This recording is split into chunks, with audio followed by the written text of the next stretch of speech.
Teman-teman, Assalamualaikum warahmatullahi wabarakatuh. Waalaikumsalam warahmatullahi wabarakatuh. Kembali kita di ruangan yang bernama Dialog Tidak Tega. Kali ini kita masih berkutat tentang apa yang ada di sekitar saya, apa yang menjadi pengalaman saya. Kali ini saya akan menyorot diri saya sendiri dan mungkin juga teman-teman seprofesi saya tentang apa yang kita lakukan. Misalnya begini, dalam suatu diagnosis penyakit misalnya, kita harus selalu berkutat pada apa yang namanya dengan standar standar akademis atau standar klinis atau apapun namanya, dan itu bersumber kepada buku besar atau textbook. Itu patron atau pattern yang ada di dalam sistem akademik ataupun rumah sakit. Nah, tetapi itu mempunyai keterbatasan, bahwa textbook minded itu sangat mempunyai keterbatasan. Itu yang saya alami. Saya lebih sering mengalami sesuatu yang di luar textbook. Satu contoh pernah pula saya tulis di caknun.com ketika suatu sore saya ditelepon oleh almarhum Dr. Anto. Le, aku di pasien, tolong ditilii. Iya mas. Dalam hati saya, aku konilei pasien apa ya? Informasi berikutnya Mas Anto, Dr. Anto itu bilang bahwa ini pasien demam berdarah pada hari yang ke-4 ke-5. Di dalam textbook demam berdarah hari ke-4 ke-5 itu adalah suatu fase kritis, di mana ya atau tidak itu biasanya ditentukan di dalam hari itu, di dalam bilangan itu. Singkat cerita, saya masuk ke ruangan di klinik 45 di daerah Patangpuluhan. Saya ketemu sama ibunya, anaknya terbaring dalam keadaan dia berdarah, artinya BAB-nya berdarah, kencingnya berdarah. Itu fase-fase kritis seseorang. Ditunggui oleh seorang ibunya bilang, dokter tolongin saya. Saya diam, kemudian saya akan berusaha, Bu. Saya sendiri juga bingung sebenarnya mau diapain itu, karena demam berdarah itu suatu misteri yang sampai sekarang tidak ada obat satupun yang bisa menyembuhkan si virus itu. Saya lari, saya telepon Cak Nun. Cak, saya punya permasalahan seperti ini. Apa sih yang harus saya lakukan? Saya benar-benar saya mentok terhadap keilmuan saya. Ya wes, Al-Fatihah wae. Bacakan Al-Fatihah dan ibunya disangoni Al-Fatihah. Saya masuk lagi ke situ, ke ruangan itu. Nyun sewu, ibu agamanya apa atau apapun. Saya baca dulu Al-Fatihah untuk si anak, baru kemudian saya tanya. Saya Muslim. Kemudian, Bu, tolong dibacakan Al-Fatihah. Nggih, Pak Dokter. Itu out of textbook ya?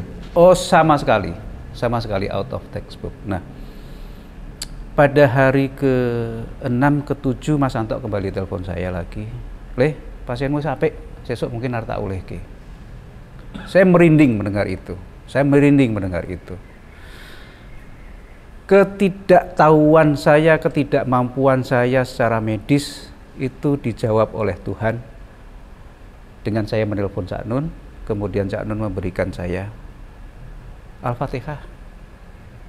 Nah, saya pengen Cak Nun mengelaborasi ini, apa sih sebenarnya di balik itu semuanya. Ketika saya tidak mampu, ketika saya sudah mentok kepada textbook, dan pada waktu itu mungkin saya sedikit melupakan Tuhan.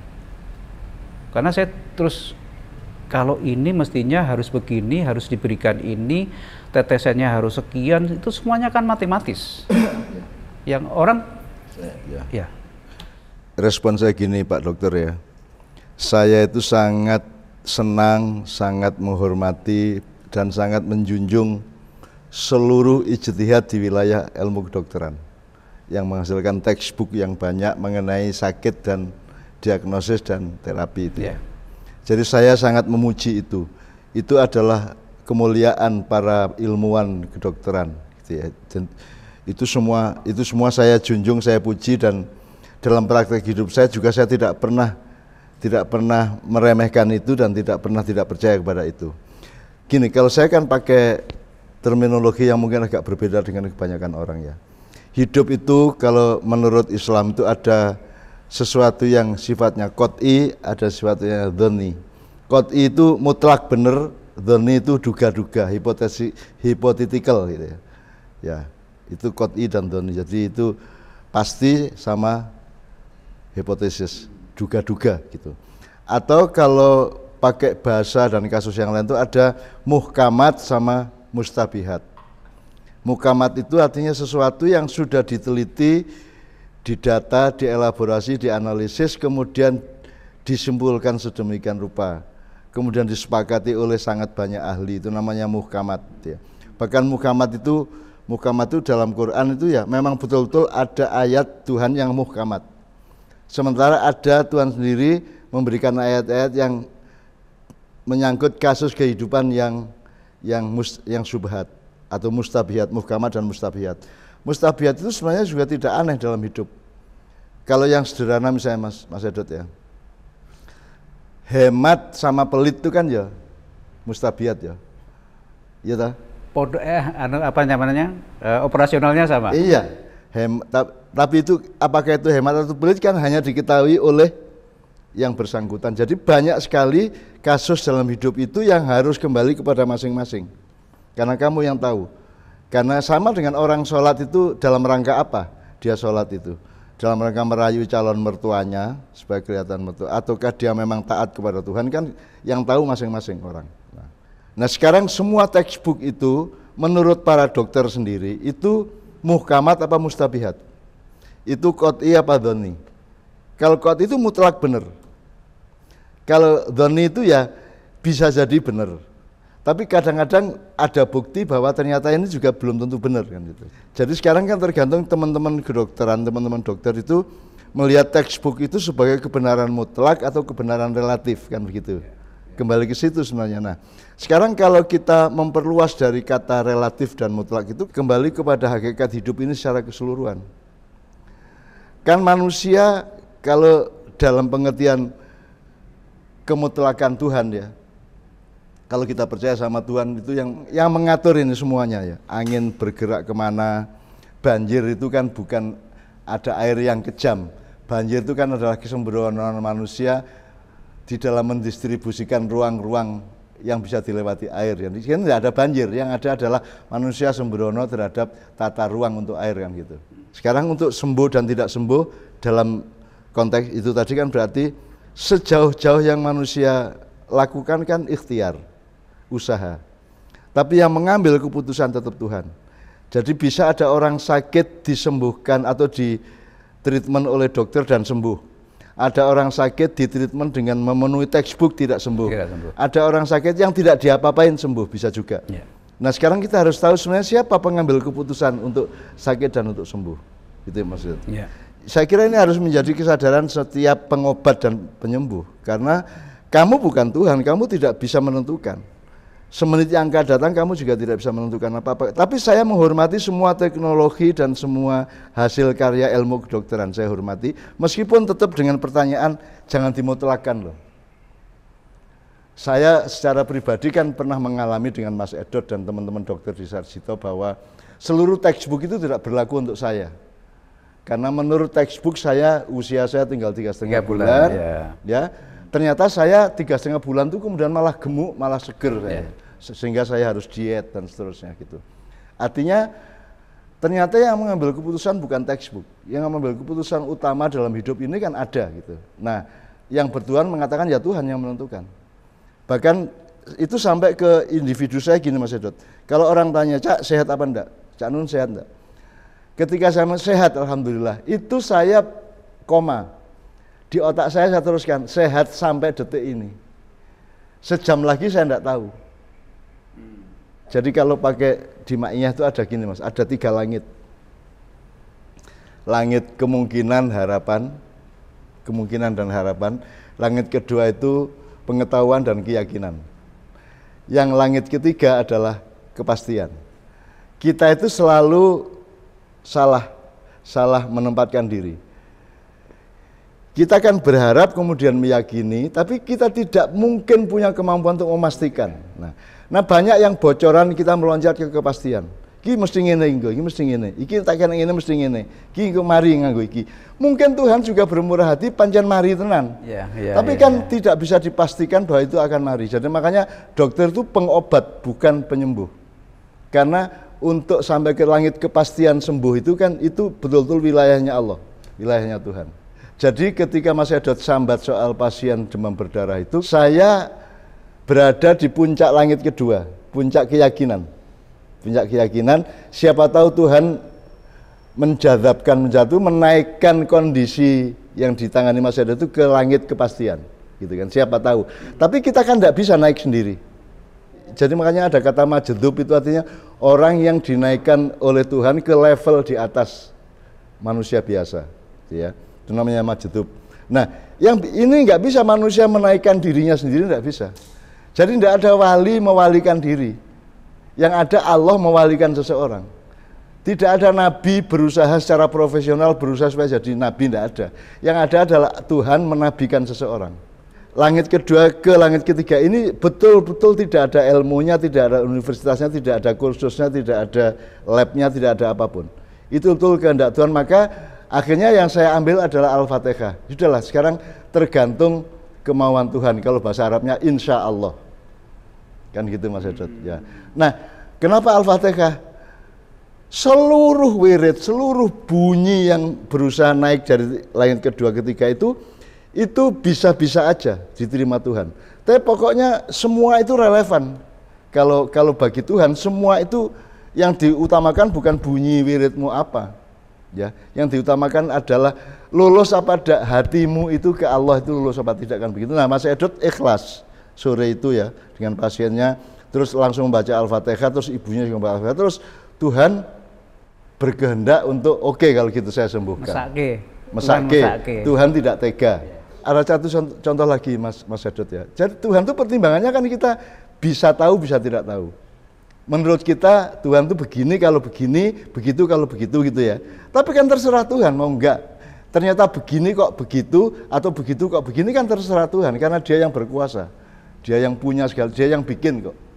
Kemarin itu dialog Mushaf Quran Tadabbur Ma'iyah Padang Bulan di ITS Surabaya itu koriknya, pembaca Qurannya itu membaca surat Al-Hasr ayat 21 sampai 22, dan saya kemudian pertanyakan, ini ayat 21 surat Al-Hasr ini adalah ayat yang saya sangat akrab sejak kecil. Ya. Tapi setelah itu kan ada 14 nama Allah yang merupakan struktur sistem perilakunya Allah di dalam menangani kehidupan manusia. Jadi 14 itu harus dibaca semuanya. Dia cuma baca wallahu la ilaha illa wa alimul ghaibi wasyahadah warrahmanur rahim sadaqallahul azim. Loh, itu baru 3. Ini masih ada 11 lagi nama Allah yang merupakan manajemennya Allah. Dan misalnya setelah itu kan ada wallahu la ilaha illa Allah yang Maha Raja, Malikul Kudus, Salam Mukmin. Itu kan semua urut-urutannya itu adalah dialektika persyaratan untuk meningkatkan kesuksesan manajemen seseorang atau suatu bangsa atau suatu urusan gitu loh. Malikul Kudus, Salamul Mu'minul Muhaiminul, supaya Azizul Jabbarul Mutakabbir, Subhanallah amma yusyrikun, terus wallahul khaliqul bari'ul musawwir. Nah, puncak sukses adalah kalau sudah khaliq, bari', musawwir, bisa membuat sesuatu, menata sesuatu dan memperindah sesuatu. Itu sifat 3 yang dari 14 tadi itu. Itu tidak dibaca. Terus saya bilang sama mereka di ITS kemarin ya.